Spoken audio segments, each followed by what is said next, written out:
जय मसीह की। मसीह में मेरे प्यारे भाई और बहनों, मैं आपका भाई सूरज एक बार फिर से हमेशा की तरह सत्य की खोज में स्वागत करता हूं। तो चलिए हम शुरू करते हैं हमारे आज के बाइबल अध्ययन।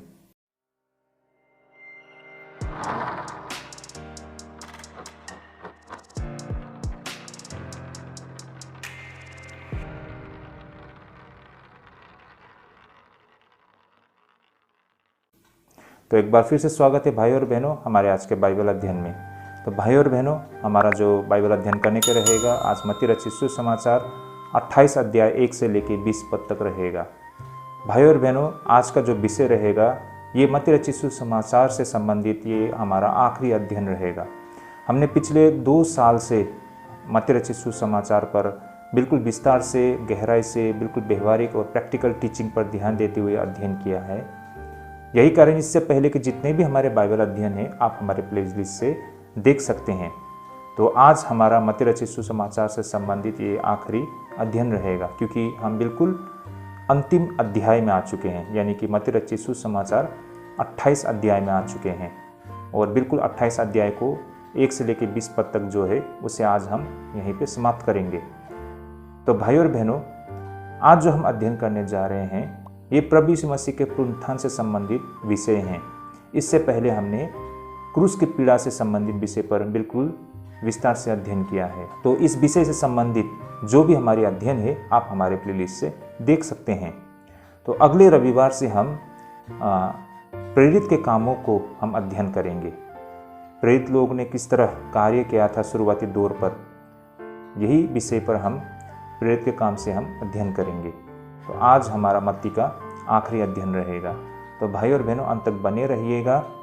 और भाई और बहनों, जिन्होंने हमारे इस चैनल को सब्सक्राइब नहीं किया है ज़रूर इसे सब्सक्राइब भी करें ताकि आप तक सही समय पर नोटिफिकेशन पहुंच सके। तो भाई और बहनों, चलिए हम शुरू करते हैं हमारे आज के अध्ययन को। तो सबसे पहले हम वचन को पढ़ लेते हैं। तो वचन रहेगा मत्ती रचित सुसमाचार 28 अध्याय 1 से लेकर 20 पद तक। और हमारा जो विषय रहेगा वो इस प्रकार है। पहला तो यीशु मसीह के मृत्यु में से जी उठने के मायने। तो भाई और बहनों, प्रभु यीशु मसीह का पुनरुत्थान होने का क्या मायने हैं, है ना, और इस घटना से आप और हमारे लिए क्या संदेश है, इस पर हम आज विस्तार से अध्ययन करेंगे। दूसरा भाई और बहनों, परमेश्वर की योजना को रोकने की आखिरी कोशिश। भाई और बहनों, उस समय के धार्मिक संसार के लोगों के द्वारा, दुष्ट शैतान के द्वारा परमेश्वर की योजना को रोकने के लिए भर संभव और ये आखिरी कोशिश भी असफल होते हुए हम देख पाते हैं। इस पर भी हम अध्ययन करेंगे। इसके बाद हमारा जो आखिरी विषय रहेगा, यीशु मसीह के अंतिम आज्ञा क्या थी और उसके क्या अर्थ है। भाई और बहनों, प्रभु यीशु मसीह का वो आखिरी आज्ञा ना, द ग्रेटेस्ट कमेंडमेंट, वो क्या थी और वहाँ से आप और हमारे लिए क्या संदेश है, इसे भी आज हम समझने के लिए प्रयास करेंगे। तो भाई और बहनों, ये 3 छोटी छोटी विषय रहेगी, काफ़ी रोचक विषय रहेगा, अंत तक बने रहिएगा। तो सबसे पहले जो विषय होगा हमारा अध्ययन करने का वो रहेगा यीशु मसीह के मृत्यु में से जी उठने के मायने, यानी कि प्रभु यीशु मसीह के पुनरुत्थान से संबंधित जो विषय हैं उस पर हम अध्ययन करेंगे। और वचन अध्ययन करने का रहेगा मत्ती रचित सुसमाचार 28 अध्याय 1 से लेकर 10 पद तक। आइए सबसे पहले हम वचन को पढ़ लेते हैं। तो वचन यहाँ पर इस प्रकार लिखा है। सब्बत के दिन के बाद सप्ताह के पहले दिन पर पाँव फटते ही मरियम मगदलीन और दूसरी मरियम कब्र को देखने आई, और देखो एक बड़ा भूडोल हुआ, क्योंकि प्रभु का एक दूत स्वर्ग से उतरा और पास आकर उसने पत्थर को लुढ़का दिया और उस पर बैठ गया। उसका रूप बिजली का सा और उसका वस्त्र पाली की नाई उज्ज्वल था। उसके भय से पहरुए कांप उठे और मृतक समान हो गए। तो भाई और बहनों, हम क्या देख पाते हैं कि सब्बत के दिन के बाद सप्ताह के पहले दिन, यानी कि भाई और बहनों रविवार के सुबह, प्रभु यीशु मसीह को शुक्रवार के दिन क्रूस पे लटकाया गया था। सैटरडे बीतता है और रविवार संडे मॉर्निंग को यहाँ पर हम प्रभु यीशु मसीह के पुनरुत्थान होते हुए हम देख पाते हैं, जिसे आज हम ईस्टर संडे कहते हैं भाई और बहनों। और हम सब जानते हैं कुछ ही हफ्तों बाद ईस्टर संडे भी हमें ऑब्जर्व करने का फिर से एक बार अवसर मिलेगा भाई और बहनों। तो भाई और बहनों, इसी से संबंधित ये विषय हैं। तो हम क्या देखते हैं भाई और बहनों, रविवार के सुबह यहाँ पर मरियम मगदलीनी और वो दूसरी मरियम कब्र में आते हुए हमको दिखाई पड़ती है। और जैसे ही वे लोग वहाँ पर पहुँचते हैं तो हमें पता चलता है यहाँ से कि एक भूडोल होती है, और ये एक प्रतीक था कि वहाँ पर प्रभु का एक स्वर्गदूत उतर आया है। और भाई और बहनों, उस स्वर्गदूत ने उस कब्र के जो दरवाज़ा था ना, जो बिल्कुल गोल आकार की थी, दिखने पर वो एक जो टायर होती है ना, एक गाड़ी की जो पहिया होती है उसी प्रकार होती है, उसे लुटका कर एक कोने में रख दिया गया और उस पर वो विराजमान हो गए। तो भाई और बहनों, इन तस्वीरों में भी आप देख सकते हैं ना कि स्वर्गदूत उस पहिए के आकार के जो दरवाजे थे पत्थर के, उस पर बैठ गए हैं। दिखने में भाई और बहनों वो स्वर्गदूत बिल्कुल बिजली की तरह ना सफ़ेद वस्त्र में बिल्कुल उज्जवल दिखाई दे रहे थे। और इन सारे जो घटना को देखकर वहाँ पर जो पहरुए थे, जो गार्ड थे ना, जो वहाँ पर वॉचमैन लोग थे ना, जिसे पहरा देने के लिए रखा गया था धार्मिक संसार के लोगों के द्वारा, इस डर से कहीं यीशु मसीह को वे लोग है ना चोरी कर ना ले जाए, तो वे सिपाही, वे जो पहरेदार, ये सारे घटना को देखकर मृतक समान हो गए, ऐसा कहा गया है। और ये बिल्कुल स्वाभाविक है, क्योंकि ऐसा अनयूजुअल घटना भाई और बहनों अगर किसी को भी दिखाई दे तो वो व्यक्ति बिल्कुल नम पड़ जाए, है ना। तो बेशक उस समय वो जो पहरुए थे वे लोग इतने डर गए थे कि शायद वो कुछ बोल नहीं पा रहे थे, अपने बदन को भी वो हिला नहीं पा रहे थे, बिल्कुल मरे हुए इंसान की तरह वो लोग दिखाई दे रहे थे उस वक्त, है ना। ऐसा स्थिति उनका बन गया। आगे जैसे कि यहाँ हम 5 पद में देख पाते हैं, स्वर्गदूत ने स्त्रियों से कहा कि तुम मत डरो, मैं जानता हूँ कि तुम यीशु को जो क्रूस पर चढ़ाया गया था ढूंढती हो।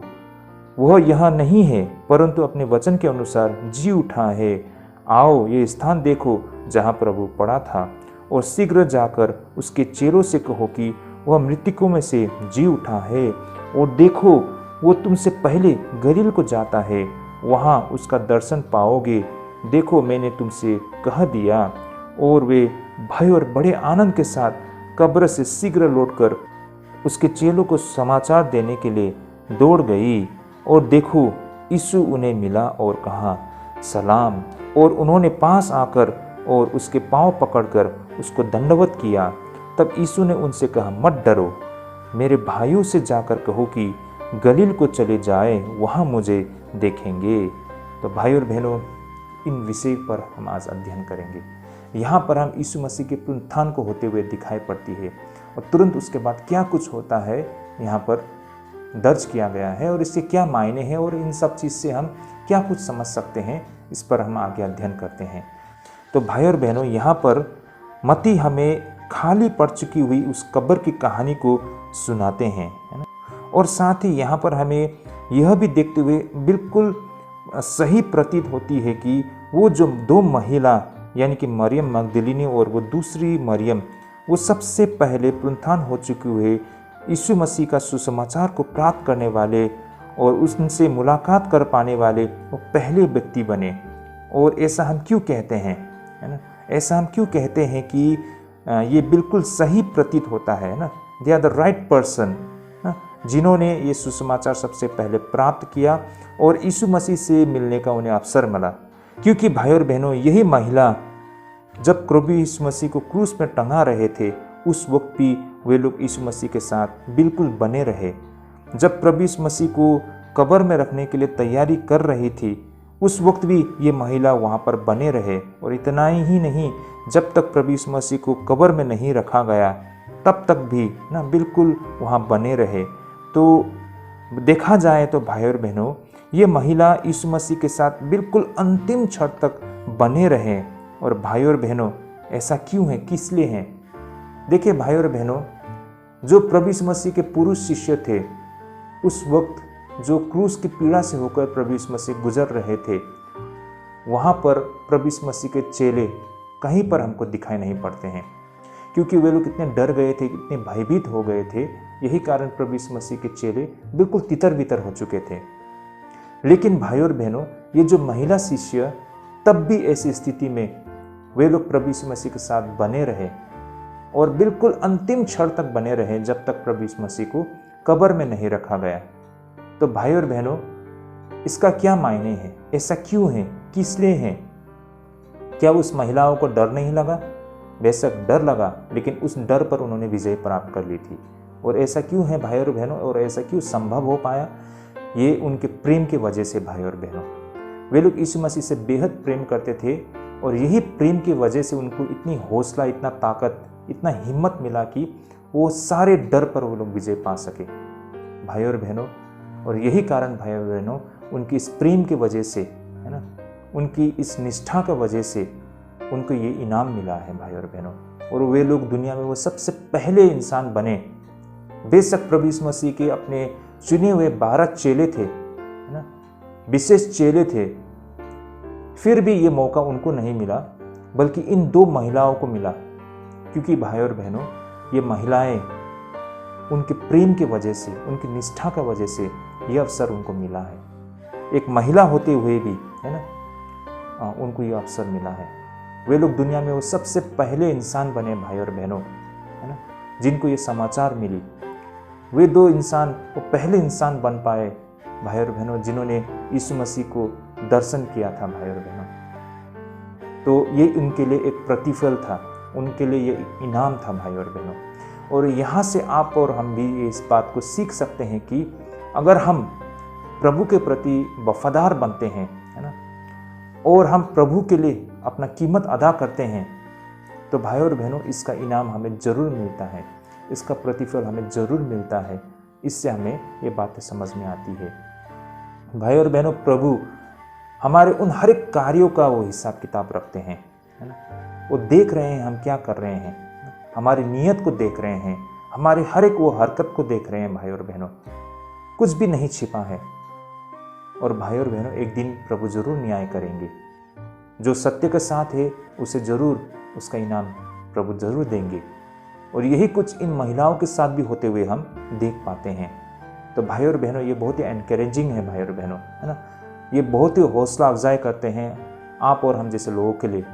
बेशक आज हम प्रभु के लिए हम कष्ट झेल रहे हैं ना, हम बहुत बड़ी कीमत अदा कर रहे हैं, और ये व्यर्थ नहीं जाएगा भाई और बहनों, इसका फल जरूर मिलेगी एक दिन। इस बात को हमें विश्वास रखना होगा।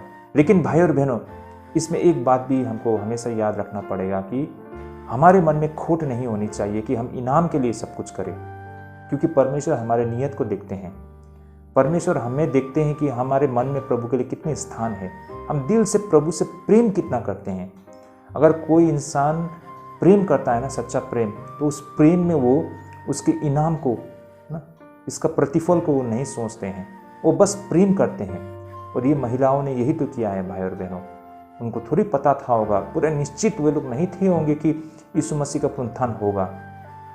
अब तो उनका आसरा खत्म हो चुका था क्रूस पर, है ना, जिस पर वे विश्वास करते थे, जिसका वे अनुसरण करते थे, अब वही नहीं रहा, सब कुछ खत्म हो गया, है ना।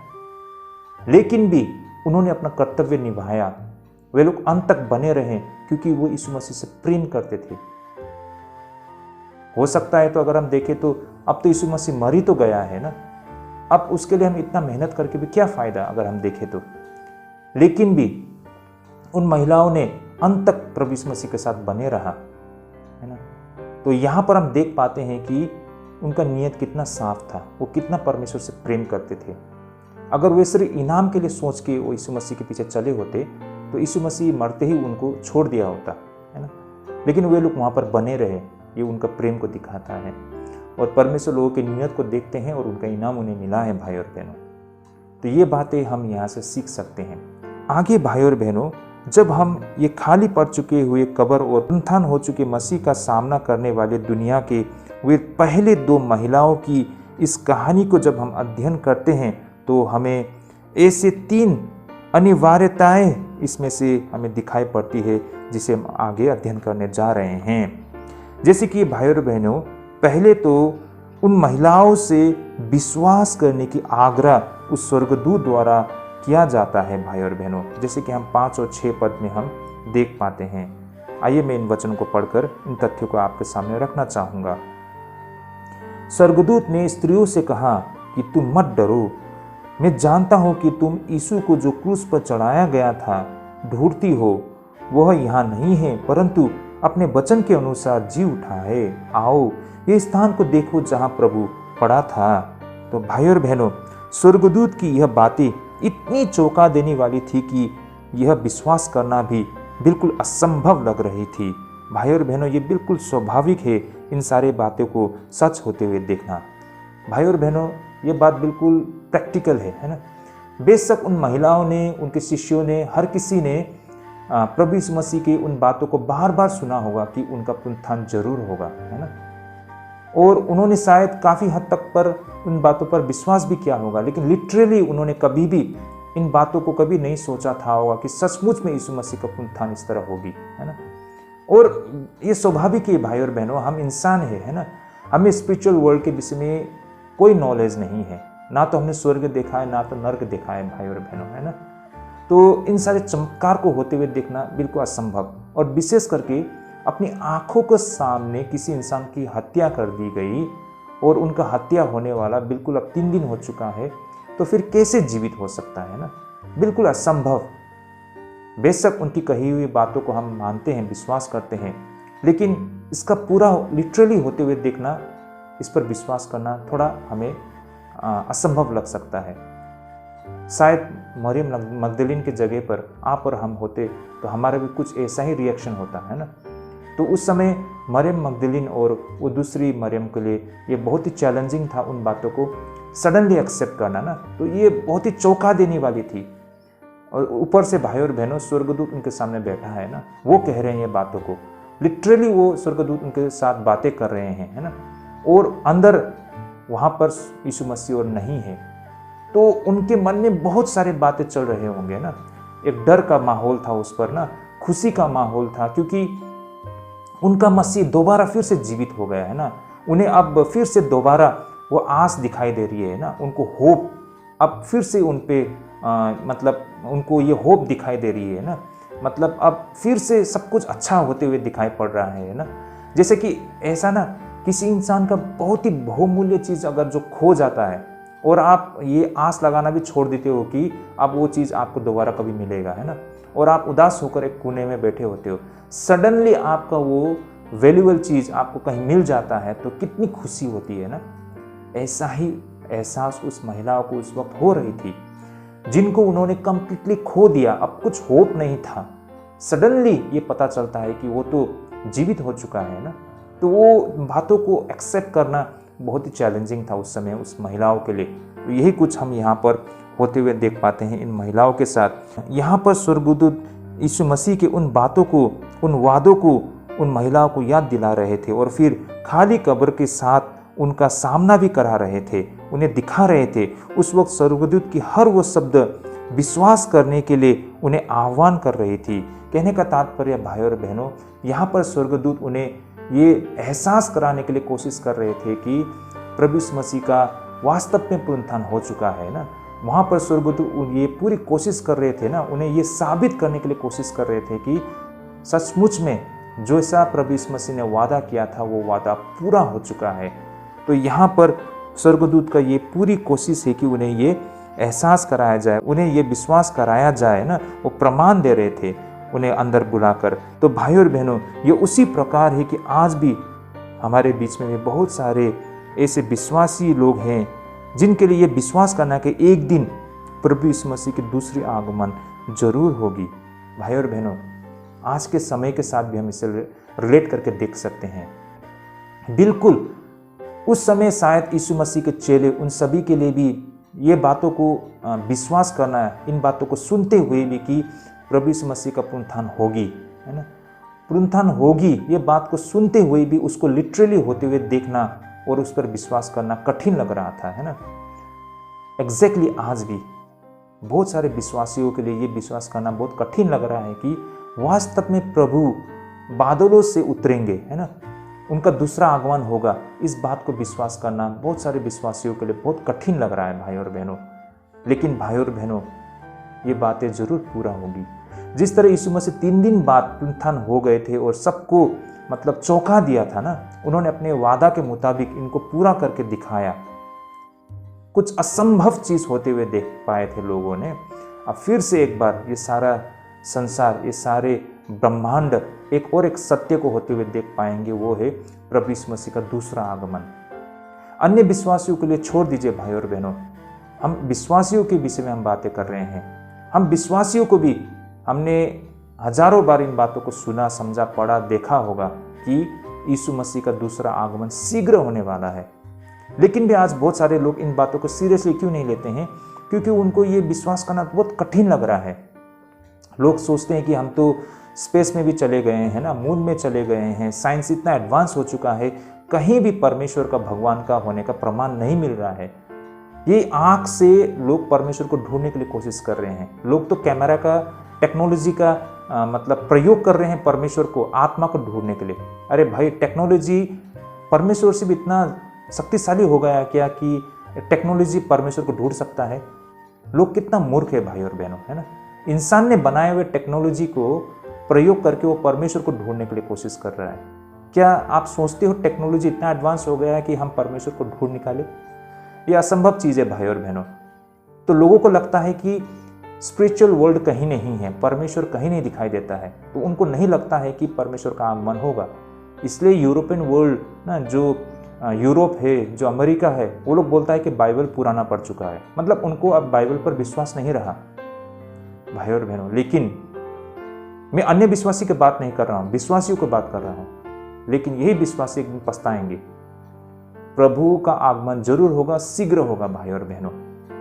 तो ये इसी प्रकार है जैसे जब प्रभु यीशु मसीह ने कहा कि 3 दिन बाद उनका उत्थान होगा, और इस पर लोगों ने विश्वास नहीं किया, है ना। और ये भी बात हकीकत बनेगी कि प्रभु यीशु मसीह का एक दिन दूसरा आगमन जरूर होगा, और वो विश्वास नहीं करने वाले लोग पछताएंगे। ये इन बातों के साथ हम रिलेट करके देख सकते हैं। हमको भी समझना होगा, दूसरों को भी ये बात हमें समझाना होगा कि विश्वास करो, प्रभु में भरोसा रखो। जिस तरह लोगों ने पहले भी ये बातों को विश्वास ना करके उनका बहुत बड़ा नुकसान हो गया था, आज भी बहुत सारे लोगों का ये बात पर विश्वास ना करने के कारण बहुत बड़ा नुकसान होगा। और विश्वास करने पर मरियम मगदलीन और वो दूसरी मरियम की तरह हमें भी वो इनाम मिलेगी। इन बातों को हमें लोगों को समझाना पड़ेगा भाई और बहनों।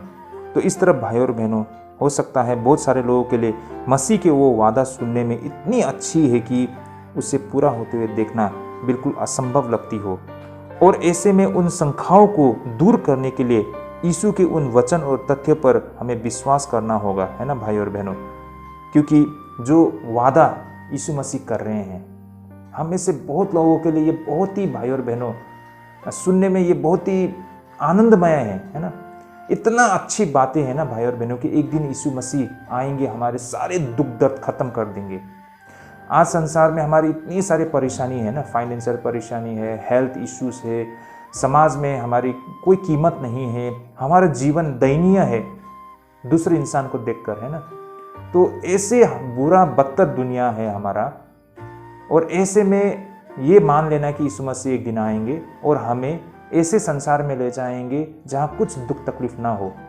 तो इतनी अच्छी बातें हैं ये, और ये इतनी सारी अच्छी बातें हैं कि इस पर विश्वास करना भी लोगों को मुश्किल लग रहा है। लेकिन भाई और बहनों, इन शंकाओं को दूर करने के लिए हमें परमेश्वर में विश्वास करना होगा, उनके वचन को विश्वास करना होगा। तो देखिए भाई और बहनों, आप अपने विश्वास में मजबूत जरूर बनेंगे। आगे भाई और बहनों, यहाँ पर हम स्वर्गदूत की वो दूसरी आग्रह, उसे भी हम समझने के लिए प्रयास करते हैं। जैसे कि यहाँ पर उस स्वर्गदूत की दूसरी आग्रह यह थी कि इस समाचार को साझा करे। जैसे कि यहाँ पर 7 पद में, है ना, 7 पद में स्वर्गदूत क्या बोलते हैं, और शीघ्र जाकर उसके चेलों से कहो कि वह मृतकों में से जी उठा है। कौन? प्रभु यीशु मसीह। और देखो, वह तुमसे पहले गलील को जाता है, वहां उसका दर्शन पाओगे। देखो, मैंने तुमसे कह दिया। तो यहाँ पर स्वर्गदूत क्या कहते हैं? शीघ्र जाकर उसके चेलों से कहो, यानी कि ये न्यूज़ को शेयर करो, ये न्यूज़ को साझा करो, ये समाचार को साझा करो। ये आग्रह स्वर्गदूत उन महिलाओं से कर रहे थे। इस तरह जब उन महिलाओं को पुनरुत्थान की वो सूचना, यीशु मसीह के तथ्य और सत्य की समाचार उन्हें जब प्राप्त होती है, तो उनका पहला वो कर्तव्य था कि वे इसे सबको बताएं, सभी के साथ इस सच्चाई को, इस समाचार को साझा करें। जैसे कि यहाँ पर वचन में हम देख पाते हैं ना, स्वर्गदूत उन्हें कहते हैं कि शीघ्र कहो, हाँ, जल्द से जल्द ये बातें बताओ उन्हें, है ना, शेयर करो इन्फॉर्मेशन को। तो यह पहली आज्ञा थी उन व्यक्ति के लिए जिन्होंने यीशु मसीह के चमत्कार को प्राप्त किया था भाई और बहनों। तो भाई और बहनों, ये दूसरा आग्रह था उन स्वर्गदूत से कि इस सूचना को उनके शिष्यों के साथ शेयर करे, साझा करे। अब आखिर में भाई और बहनों हम देख पाते हैं इन महिलाओं से आनंदित होने का आग्रह भी किया गया है ना। जैसे कि हम देख पाते हैं जिन शब्दों के साथ यीशु उनसे मिलते हैं वो शब्द क्या था भाई और बहनों, वो शब्द था चैरिटी, जो कि यह एक अभिवादन का सामान्य शब्द है भाई और बहनों।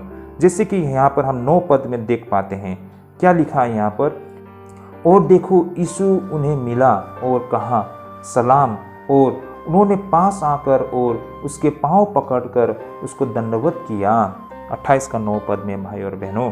तो यहाँ पर हम देख पाते हैं यहाँ पर यीशु मसीह उन्हें अभिवादन करते हैं सलाम कहते हुए भाई और बहनों। लेकिन देखा जाए तो इसका शाब्दिक अर्थ आनंद बनता है। जैसे कि अगर हम न्यू किंग जेम्स वर्सन, अगर इस वर्सन में अगर हम देखते हैं ना, इस बाइबल वर्सन में हम देखते हैं तो हमें यहाँ पर ग्रीटिंग यानी कि अभिवादन यानी कि सलाम के स्थान पर हमें रिजॉइस यानी कि आनंद कहते हुए हमको दिखाई पड़ते हैं। जैसे कि हमारे ये हिंदी बाइबल में तो सलाम लिखा गया है ना, लेकिन अगर हम न्यू किंग जेम्स वर्सन में देखते हैं तो वहाँ पर आनंद लिखा गया है ना। भाई और बहनों, यहाँ पर प्रभु यीशु मसीह उनसे कहते हैं कि आनंदित रहो ना, आनंदित रहो, मगन रहो। ये कह रहे हैं प्रभु, ऐसा क्यों कह रहे हैं, इसका क्या मायने हैं भाई और बहनों, इसे भी हम समझने के लिए प्रयास करेंगे। तो इस बात को याद रखिए, यहाँ पर सलाम लिखा गया, अभिवादन कहा गया, लेकिन इस अभिवादन का मतलब है आनंदित रहो, खुश रहो। ये बातें प्रभु यीशु मसीह कहते हैं। तो इसके क्या मायने हैं भाई और बहनों, इसका ये मायने है कि जो व्यक्ति पुनरुत्थान हो चुके यीशु मसीह से मिलते हैं वह हमेशा के लिए मसीह की उपस्थिति में आनंद रह पाएंगे, जिससे उन्हें कोई भी अलग नहीं कर पाएंगे। तो भाई और बहनों, जो व्यक्ति पुनरुत्थान हो चुके यीशु मसीह से उनका सामना होता है वो हमेशा के लिए मसीह की उपस्थिति का आनंद को एहसास करते हैं।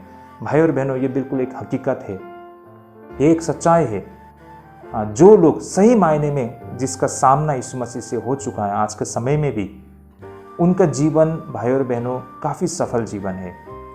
बेशक उनके पास बहुत सारा धन संपत्ति ना हो, है ना, रुपया पैसा ना हो, शोहरत ना हो, लेकिन उनके जीवन में खुशहाली है, वो आनंदित है ना।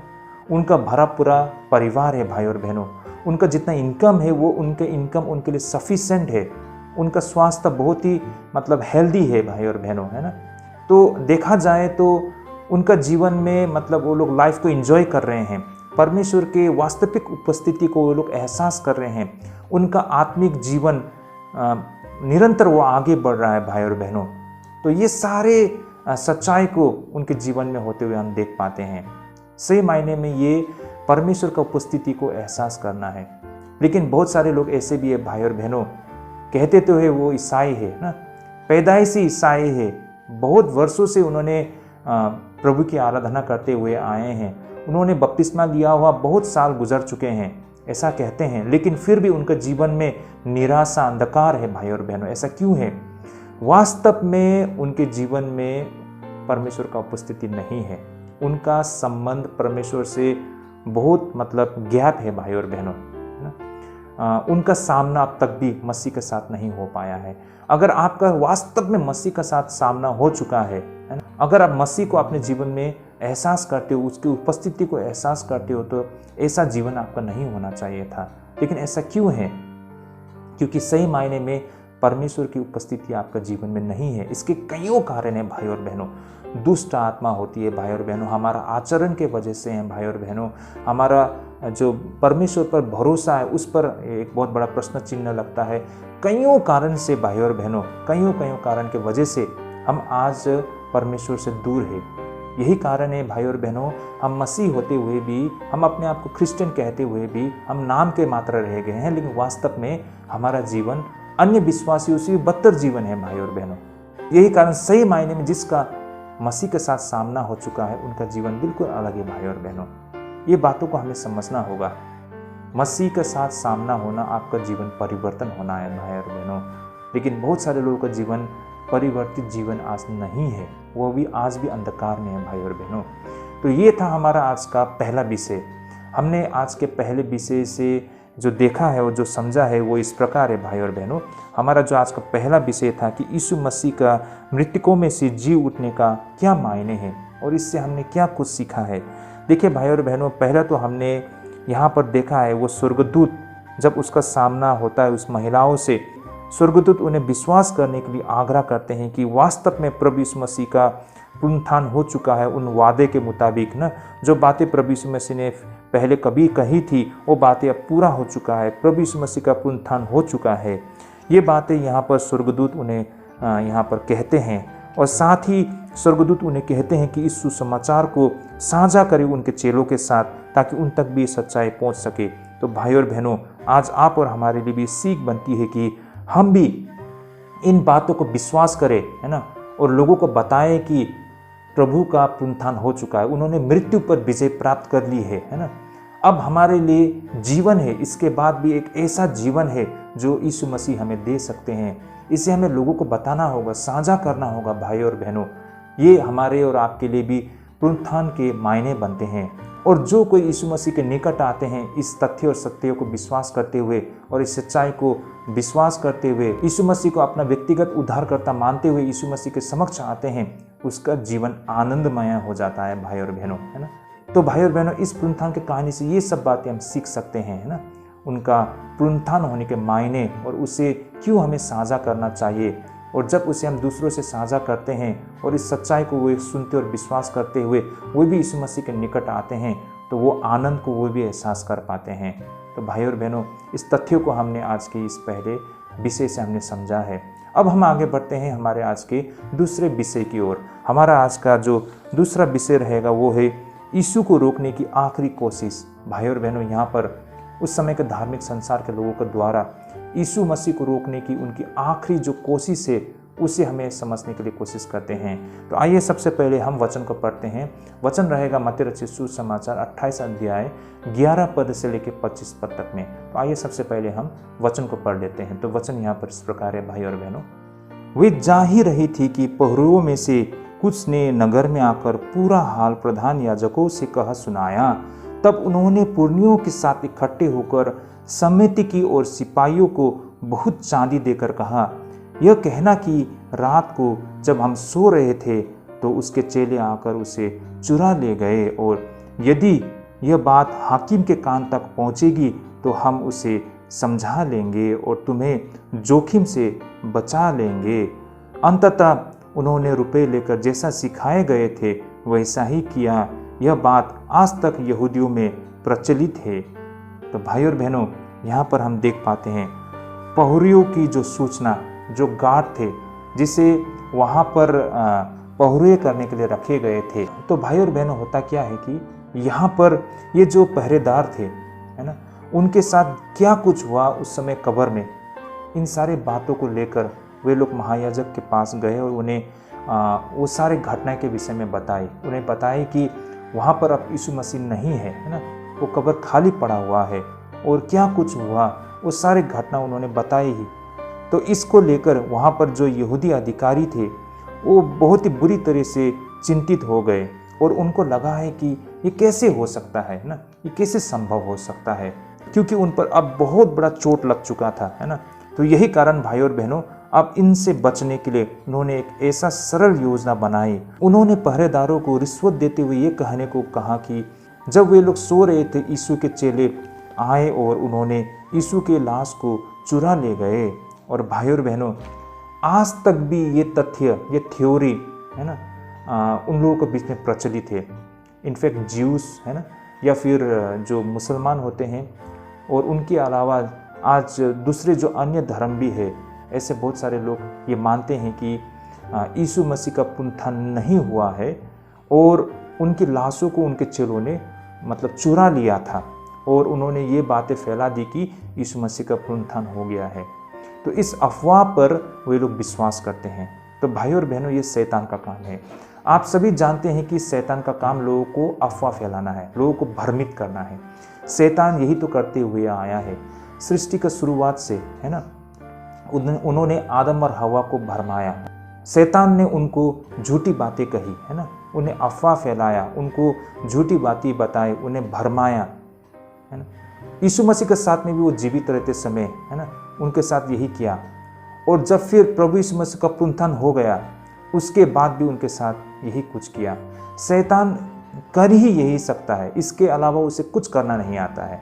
शैतान के ये हथकंडे हैं भाई और बहनों, लोगों को भरमाने के लिए ना, वो लोगों को भरमाने का काम करता है, लोगों को ठगने का काम करते हैं, वो अफवाह फैलाते हैं, झूठी बातें बोलते हैं ना। तो यही कुछ यहाँ पर भी किया गया है। यीशु मसीह के पुनरुत्थान को लेकर उन्होंने अफवाह फैलाई ना, लोगों को भरमाने के, और आज इन बातों को बहुत सारे लोग विश्वास करते हैं, है ना।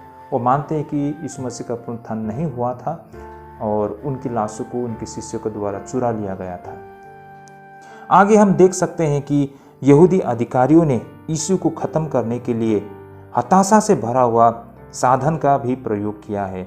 जैसे कि भाई और बहनों, हम देखते हैं बहुत पहले से उन्होंने यीशु मसीह को पकड़ने के लिए उससे विश्वासघात करवाया और फिर उन पर अवैध तरीके से मुकदमा भी चलाया गया। इतना ही नहीं, उन्होंने यीशु को पिलातुस के सामने झूठा इल्जाम भी लगाया, और जब कुछ भी हथकंडे काम ना आने पर उन्होंने सच्चाई को छुपाने के लिए रिश्वत का भी इस्तेमाल किया है भाई और बहनों। लेकिन फिर भी वे बिल्कुल असफल रहे अपने इस षड्यंत्र में। तो भाई और बहनों, यह इतिहास की सच्चाई है कि मनुष्य की दुष्ट चालें सत्य को कभी भी रोक नहीं पाएगी। अच्छाई की सुसमाचार सभी दुष्टताओं की साजिशों पर भारी पड़ती है भाई और बहनों। तो भाई और बहनों, ये एक इतिहास गवाह है ना, मनुष्य ने बहुत सारे दुष्ट काम किए हैं सच्चाई को दबाने के लिए। ये नई बातें नहीं हैं भाई और बहनों।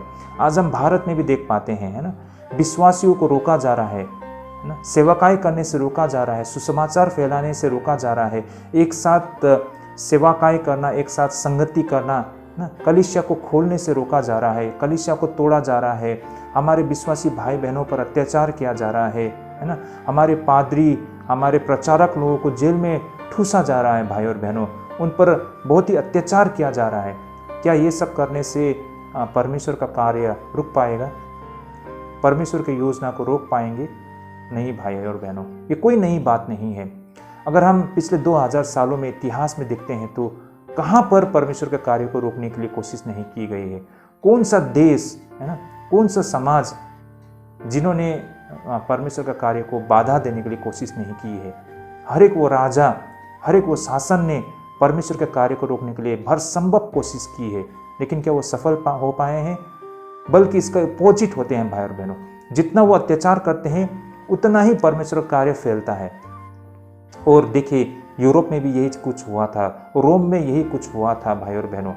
आज इस्लामिक देश में, हमारे भारत में, है ना, नेपाल में, पाकिस्तान में, ऐसे देश में रोका जा रहा है। कितने तक वो लोग रोक पाएंगे? जो परमेश्वर का भेड़ है वो किसी भी हालत में वो परमेश्वर को और लौटेंगे जरूर भी, है ना, रोक नहीं पाएंगे। जितना वो रोकने के लिए कोशिश करेगा, परमेश्वर का कार्य उतना तेजी से आगे बढ़ेगा भाई और बहनों। तो ये तथ्य हम समझ पाते हैं। उस वक्त भी उन लोगों ने हर वो कोशिश यीशु मसीह को रोकने के लिए की, इतना तक कि वो इतना निचले स्तर में चले गए कि उन्होंने रिश्वत दी ये झूठ बोलने के लिए कि यीशु मसीह का पुनरुत्थान नहीं हुआ है। लेकिन फायदा क्या हुआ भाई और बहनों? ये सब करके वे लोग प्रभु की योजना को रोक पाए? कभी नहीं। शैतान ने हर समय रोकने के लिए कोशिश की है। आदम और हवा के समय से लेकर समय समय पर परमेश्वर के कार्य को रोकने के लिए हर तरीके से उसने कोशिश की है, लेकिन परमेश्वर का योजना आगे बढ़ते गया है। और आगे भी वो जितना भी कुछ कर ले, परमेश्वर की योजना को नहीं रोक पाएंगे। तो ये तथ्य हमने आज के इस विषय से सीखा है भाई और बहनों। तो ये हमारा दूसरा विषय था। तो आज का हमारा आखिरी विषय, हमारा आज का जो आखिरी विषय रहेगा मत्ती रचित सुसमाचार 28 अध्याय 16 से लेकर 20 पद तक में। विषय है यीशु की अंतिम आज्ञा क्या थी और इसके क्या मायने हैं। भाई और बहनों, आइए इस पर हम बिल्कुल विस्तार से अध्ययन करते हैं। तो हम इस पर सबसे पहले वचन को पढ़ लेते हैं। तो वचन इस प्रकार रहेगा भाई और बहनों।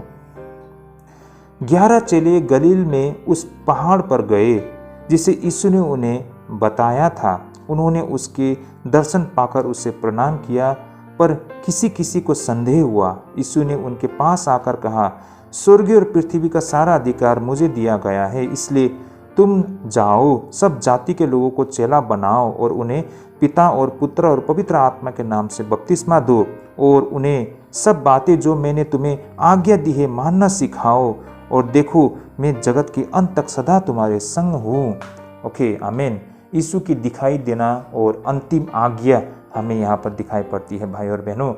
भाई और बहनों, अब हम यहाँ पर सुसमाचार की कहानी के अंत में आ चुके हैं।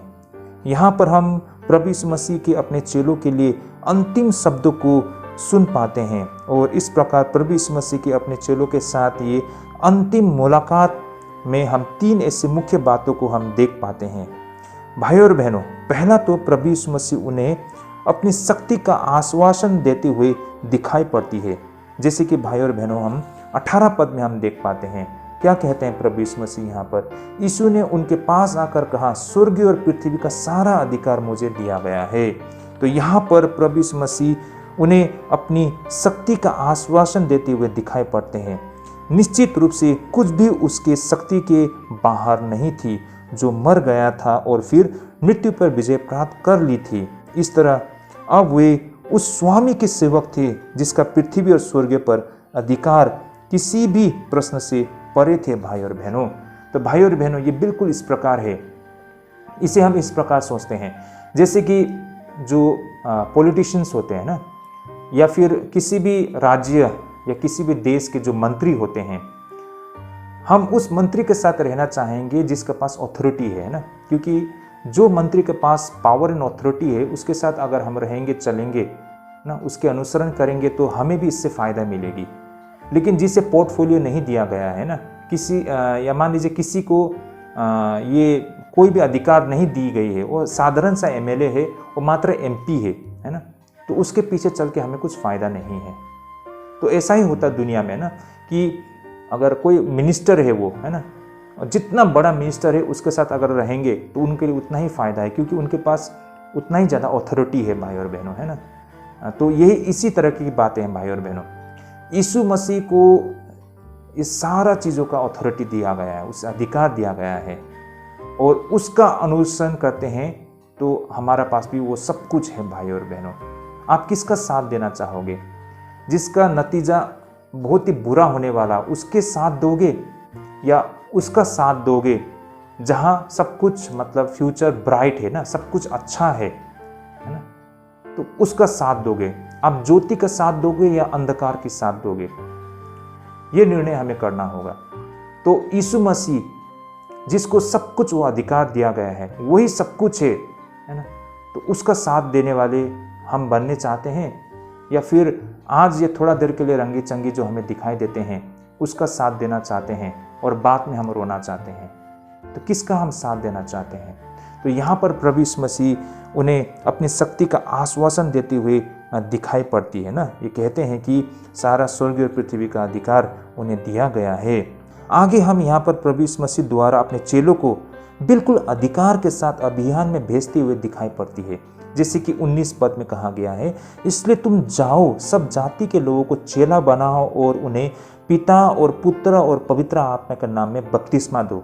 तो भाई और बहनों, यहाँ पर बिल्कुल स्पष्ट यहाँ पर प्रभु यीशु मसीह कहते हैं और उन्हें अधिकार के साथ अभियान में भेजते हुए दिखाई पड़ती है।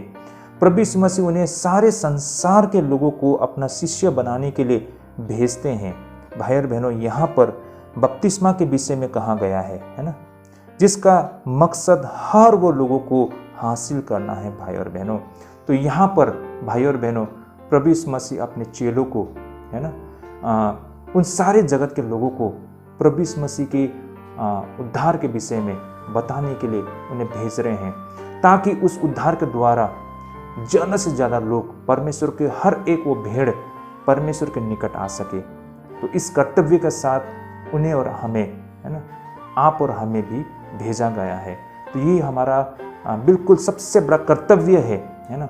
आज हम मसीह जगत में कुछ भी कर ले, लेकिन अगर हम इस अंतिम महान आज्ञा को हम पूरा नहीं करते हैं तो हम बेकार हैं। भाई और बहनों, कोई मायने नहीं है हमारे सेवकाई का। तो ये सबसे बड़ा कर्तव्य है। हम जो भी कुछ करें, लेकिन ये कर्तव्य को हमें से हर एक को करना होगा। हमें ये सुसमाचार में अपना कदम बढ़ाना होगा। ये प्रभु यीशु मसीह का आप और हमारे लिए आखिरी और सबसे महान आज्ञा है, जिसे हमें पूरा करना ही होगा। तो आज तक आपने क्या किया है? इस आज्ञा को लेकर। इससे आज आप और हमें विचार करने की आवश्यकता है ना। अब तक हमने क्या कुछ किया है और आगे क्या करने के लिए सोचा है, या फिर आज तक इस पर हमने सोचा ही नहीं है, या हम में से बहुत लोग सोचते हैं कि यह हमारा कर्तव्य नहीं है, ये तो पास्टर, एल्डर, सुसमाचार प्रचारक का कार्य है। तो भाइयों और बहनों, ऐसा अगर आप सोचते हैं तो आप गलत हैं। ये नहीं है कि आपको ही जाके सुसमाचार सुनाना है। बहुत लोगों को नहीं आती है सुसमाचार सुनाने की, है ना, उसके पास समय नहीं हो, उसका वो हालत स्थिति ना हो, लेकिन दूसरे तरीके, दूसरे जरिए से आप इसमें सहयोग करके सुसमाचार के कार्यों में आप हाथ बढ़ा सकते हैं। तो इस पर आपको विचार करना होगा। तो ये आज्ञा हमारे और आपके लिए अति महत्वपूर्ण यीशु मसीह का ये महान आज्ञा है, जिसे हम हल्के से नहीं ले सकते हैं। अब आगे हम देख पाते हैं, आखिर में प्रभु यीशु मसीह अपनी उपस्थिति का वादा करते हुए दिखाई पड़ती है। जैसे कि 20 पद में कहा गया आखिरी वर्ष में, और उन्हें सब बातों में जो मैंने तुम्हें आज्ञा दी है मानना सिखाओ, और देखो मैं जगत के अंत तक सदा तुम्हारे संग हूँ। क्या बोलते हैं प्रभु यीशु मसीह? जगत के अंत तक सदा तुम्हारे संग हो। इसका क्या मायने है भाई और बहनों? तो यहाँ पर प्रभु यीशु मसीह अपने उपस्थिति का वादा करते हैं। इस तरह दुनिया पर विजय प्राप्त करने के लिए भाई और बहनों, यहाँ पर प्रभु यीशु मसीह उन 11 विनम्र गलीलियों को भेजा जाना एक चौंका देने वाली बातें हमें लग सकती है। और इस तरह यीशु मसीह के बातों को सुन उन चेलों को भी शायद उस वक्त उनका मन बिल्कुल छोटा हो गया होगा, क्योंकि ये भाई और बहनों स्वाभाविक है, क्योंकि यीशु मसीह उनके साथ उस समय नहीं रहेंगे ना, वो उनके सामने से वो चले जा रहे हैं, ये दायित्व जिम्मेदारी उन पर छोड़कर। और उन्हें लगा हो कि वे तो बिल्कुल साधारण लोग हैं भाई और बहनों, है ना, तो कैसे इन सारी चीज़ों को कर पाएंगे, उनसे ये कैसे हो पाएगा। बहुत सारे बातें उनके मन में आ रही होगी, है ना, वो निराश होंगे।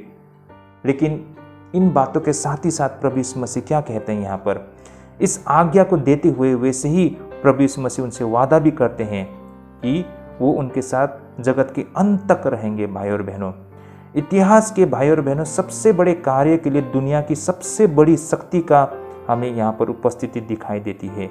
भाई और बहनों, ये आप और हमारे लिए भी एक बहुत बड़े संदेश देती है ना।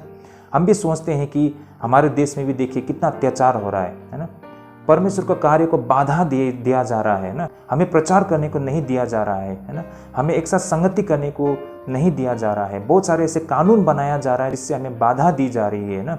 तो ऐसे बहुत सारे रुकावट है जिस वजह से हमें दिक्कत हो रही है। किसी किसी के लिए ऐसा भी हो सकता है कि वो थियोलॉजियन नहीं है, उसे बाइबल की नॉलेज नहीं है। किसी किसी के लिए ऐसा हो सकता है कि उसके पास समय ना हो। तो मतलब बहुत सारे कारण हो सकता है भाई और बहनों। कोई अपने समाज से डरता है ना, कोई अपने शासक से डरता है ना, कोई अपने वो माहौल से डरते हैं सुसमाचार को सुनाने के लिए, अपने आप को असहाय वो महसूस करते हैं। लेकिन याद रखिए भाई और बहनों, इसी प्रकार उन 11 चेलों के लिए भी ये बहुत चैलेंजिंग था जब प्रभु यीशु मसीह ने ये आज्ञा दी थी। लेकिन प्रभु यीशु मसीह ने क्या कहा है, जगत के अंत तक वो हमारे साथ सदा रहेंगे। तो कहने का तात्पर्य, हम जहाँ भी जाएंगे, कुछ भी करेंगे, प्रभु हमारे साथ हर समय है। इस वक्त भी प्रभु यीशु मसीह हमारे साथ ही खड़े हैं भाई और बहनों, इस बात को मत भूलिए। प्रभु हमारे संग संग है, हमें क्यों डरना है। प्रभु हमारे आगे है, प्रभु हमारे साथ है, प्रभु हमारे पीछे है, प्रभु हर जगह है। भाई और बहनों, प्रभु अपने लोगों को यूं ही नहीं छोड़ते हैं। प्रभु हमारा सामर्थ्य है, जब प्रभु है हर चीज़ संभव है। डर तो कब लगता है, जब प्रभु हमारे साथ ना हो। लेकिन प्रभु हमारे साथ है ना भाई और बहनों, इसमें हमें क्यों डरने की आवश्यकता है। वैसे ही और यूं ही प्रभु का कार्य इतने आगे नहीं बढ़ी है ना। इससे पहले भी इतिहास में हम देखते हैं तो बहुत सारे लोगों ने बहुत बड़े बड़े कार्य किया है। क्यों? क्योंकि उन्होंने प्रभु में भरोसा रखा है। प्रभु उनके साथ था, तभी वो काम सक्सेस हो पाया है। आज भी प्रभु हमारे साथ है, हम जरूर सफल हो पाएंगे। प्रभु में हमें भरोसा रखना चाहिए। हमें अकेले इन सारी चीज़ों को करने के लिए कोशिश नहीं करना है भाई और बहनों। प्रभु में आस्था रखिए, प्रभु में भरोसा रखिए, प्रभु से प्रार्थना कीजिए। प्रभु हमारे साथ है, वो प्रभु हमें अगुवाई करेंगे और ये सारी चीज़ सफल हो पाएगा। दुनिया की सबसे बड़ी आज्ञा को पूरा करने के लिए दुनिया की सबसे बड़ी परमेश्वर की उपस्थिति हमारे बीच में हमको दिखाई देती है। तो चिंता इसमें किस चीज़ के लिए भाई और बहनों, बस प्रभु में भरोसा और विश्वास रखिए। तो ये था हमारा आज का अध्ययन भाई और बहनों। होपफुली हमारे मत्ती रचित सुसमाचार के अध्ययन के माध्यम से हम सबके लिए बहुत आशीष, जानकारी, इन्फॉर्मेशन, तथ्य हमें मिली होगी। ये सारी चीज़ हमारे आत्मिक जीवन के लिए ढेरों आशीष होगी, मैं आशा करता हूँ। आगे भी हमारे साथ इसी तरह बने रहिए। आज के लिए हम यहीं पे स्थगित करते हैं और अगले रविवार से हमारा जो बाइबल अध्ययन रहेगा वो प्रेरित के काम पर रहेगा। तो ज़रूर जुड़िएगा आज के लिए हम ये स्थगित करते हैं। हमने जो सुना है, परमेश्वर हम सबको ढेरों आशीष करे। प्रभु आप सभी को अगुवाई करे। जय मसीह की।